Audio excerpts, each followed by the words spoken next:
আজকে বরমশাই হঠাৎ করে দুটো তাল নিয়ে চলে এসছে। সেই তাল দেখে আমার তো মাথায় হাত। মা বলছে, ভয় পাচ্ছিস কেন? আমি তো আছি। হ্যাঁ বন্ধুরা, আগে আমার শাশুড়ি মা এইসব তালের ঝামেলাগুলো করতো। এখন মা চলে আসাতে আমার কাছে মাই এইসব ঝামেলাগুলো করে। শাশুড়ি মা আগে তাল রস বার করতো, ফুটাতো, জাল দিত, আর অনেক রকম তালের রেসিপি বানিয়ে বানিয়ে আমাদের খাইয়েছে। আর এখন মা চলে আসাতে এখন মাই করে। তো মায়ের তো তাল দেখে ভীষণ খুশি হয়েছে, কেননা এখানে তো সিজনে একবার কি দুবারই তাল আনা হয়। কিন্তু আমার বাপের বাড়িতে, ওখানে তো গ্রাম, সেখানে তো জমিতে তাল গাছ আছে আমাদের। তো বাবা প্রায় রোজই একটা করে তাল নিয়ে আসতো, আর সেই তাল দিয়ে মা রোজ এক এক রকমের রেসিপি বানাতো।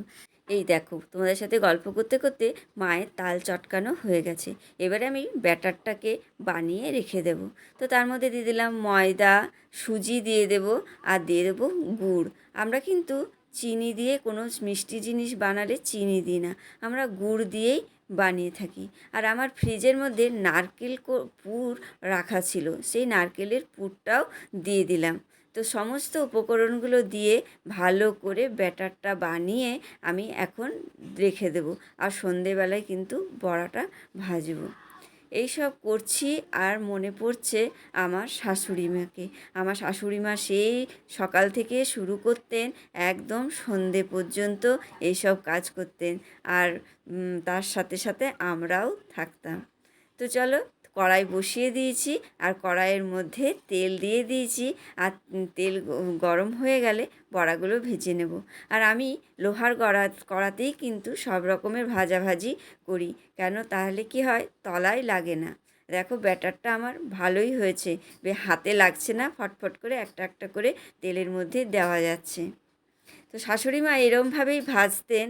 আর সবার প্রথমে কিন্তু আমাকেই আগে খাওয়াতেন, বলতেন, মামুনি খেয়ে দেখো তো ঠিকঠাক হয়েছে কি না।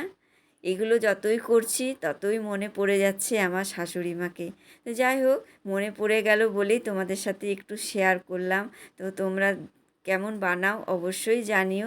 আমার শাশুড়ি মা বা আমার মা এইরমভাবেই তালের বড়া বানাতো, তাই জন্যই আমিও এরমভাবেই বানালাম। তো আমার তালের বড়াগুলো ভাজা হয়ে গেল। আর আমি তালের বড়াগুলো ভেজে, দেখো, একটা বাটির মধ্যে পেপার পেতে নিয়েছি, আর পেপারের মধ্যেই কিন্তু বড়াগুলো রেখেছি, তাতে তেলটা টেনে নেয়। তো আমার রেসিপিটা তোমাদের কেমন লাগলো অবশ্যই জানিও, আর একটা লাইক কমেন্ট করে দিও। টাটা।